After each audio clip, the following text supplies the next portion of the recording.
谢谢副校长的介绍。我是朱光恩。那我跟一般台湾人的成长背景比较不一样。我几岁的时候我就去到了阿根廷，所以西班牙文是我的第二母语。接下来我又从阿根廷跑到美国去，我拿到美国医师执照之后，最后又回来台湾。那因为我是台湾人那一转眼也回来32年了，所以我对星光也32年了那最近几年来，我就负责了星光医院的国际医疗的部分那今天很荣幸在这么多的我敬爱的长辈们前辈们面前能够分享，让星光医院能够分享这样子一个小小的经验，我觉得我非常的荣幸。那我得到的讯息是我应该要讲英文了So I'm going to deliver my speech in English. And I would like to talk advancing telemedicine with Republic Palau and the experience between Xinkan Hospital and the Republic of Palau. We know that Taiwan has many medical programs with the Pacific Ocean island nations. And actually, we have 5 in total medical programs ongoing. One is for Marshall Islands, 双河医院 and the Republic of Palau is responsible of Xinkan Hospital and Chongshan Medical University for Tuvalu, and Fiji Island for Makai Memorial Hospital, and Papua New Guinea for Changhua Christian Hospital. So we have in total for the government 5 medical projects for our friendly countries in the Pacific Ocean, and each country with its responsible medical centers.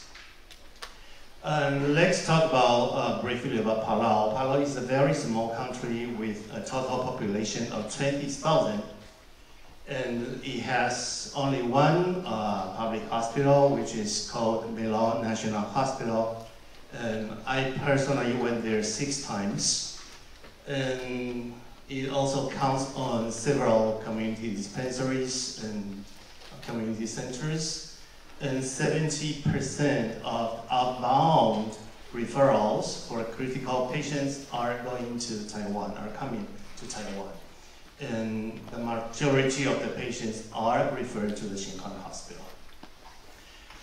Remember that in early March 2020, when the first suspicious case of COVID-19 appeared in Palau, that was a very critical situation because if the pandemic spreads in the island, it would carry devastating consequences. So Palau asked for help from Taiwan, and the Xinkan Hospital took actions immediately.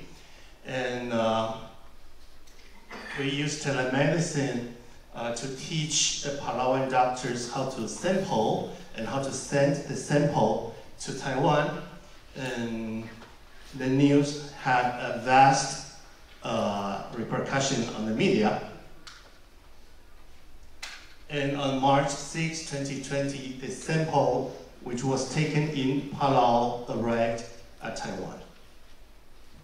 And Xinkan took actions immediately, and tons of donations were being sent to Palau directly through a charter.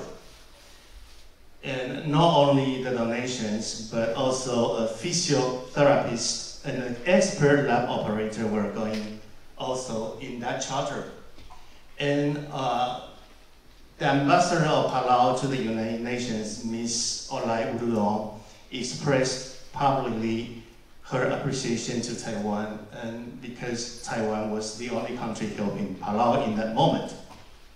And at the same time, a huge load of medical supplies arriving by sea to Palau. And importantly, Xinkan helped to build a P2 level lab in the Belon National Hospital, so the testing for COVID-19 began to be carried out locally. under the supervision of the operator from Shinkan Hospital. And the techno-physiotherapist was teaching the local doctors how to operate the respirators. And the doctors in both sides held constant meetings to share their experiences on COVID-19. And this picture highlights the appreciation of the government of Palau to the donations of Shinko.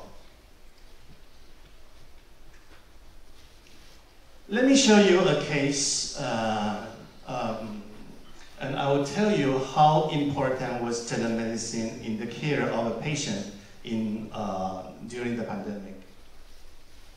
On April 8, 2020, we got a news from the government of Palau that a 54-year male had a fracture and very badly cared wound in that leg. Very bad. So they didn't know what to do because if the condition worsened, the patient would need an amputation of that leg. So on April 9, the following day, through telemedicine, our superintendent, Dr. Ho, and a practice surgeon explained through telemedicine how to care that wound with a negative pressure vac. And effectively, the patient started with the negative pressure vac, and the wound was kept clean and dry. And in midst of the pandemics, Taiwan banned the entry for all nationals, foreign nationals, but 1 month later, MOFA authorized especially the referral of that patient to Taiwan who arrived in a charter to Taiwan and sent directly to the Shinkan Hospital with strict quarantine measurements. So after multiple surgeries and rehabilitation, the patient recovered and no amputation was needed. So everyone was happy with the referral. So COVID-19 didn't stop us from helping. So I would like to explain how telemedicine works for Palau. We had remote consultations, so the patients didn't need to have long distance travels to get expert medical advices. We trained the healthcare professionals to enhance their skills in the use of telemedicine technology and the continuing education of the healthcare professionals on new concepts and new techniques. And the telemedicine is used for the health education, the prevention of diseases, and the different treatment options for the patients. And also, telemedicine is to use to ensure the needs of the telemedicine fits the needs of the local